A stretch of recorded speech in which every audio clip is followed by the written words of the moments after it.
I have long believed some of these practices amounted to torture, as a reasonable person would define it, especially, but not only, the practice of waterboarding, which is a mock execution and an exquisite form of torture. Its use was shameful and unnecessary, and contrary to assertions made by some of its defenders, and as the committee's report makes clear, it produced little useful intelligence to help us track down the perpetrators of 9/11 or prevent new attacks and atrocities. I know from personal experience that the abuse of prisoners will produce more bad than good intelligence. I know that victims of torture will offer intentionally misleading information if they think their captors will believe it. I know they will say whatever their torturers want them to say if they believe it will stop their suffering.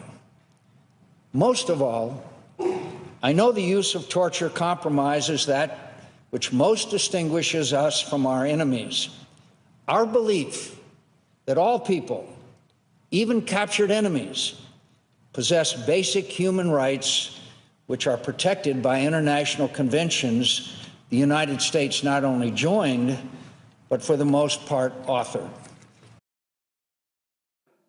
Wars have been killing civilians for a long time, but with the help of drones, 90% of the people killed in wars these days are civilians.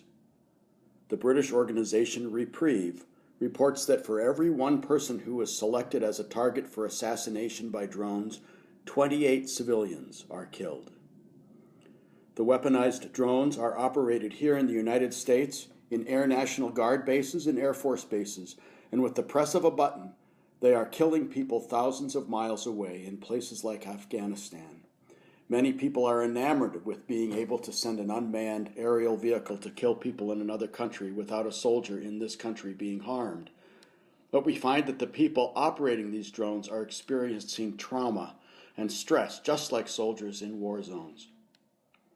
I'm also very worried about drone proliferation, with other countries acquiring these weapon systems.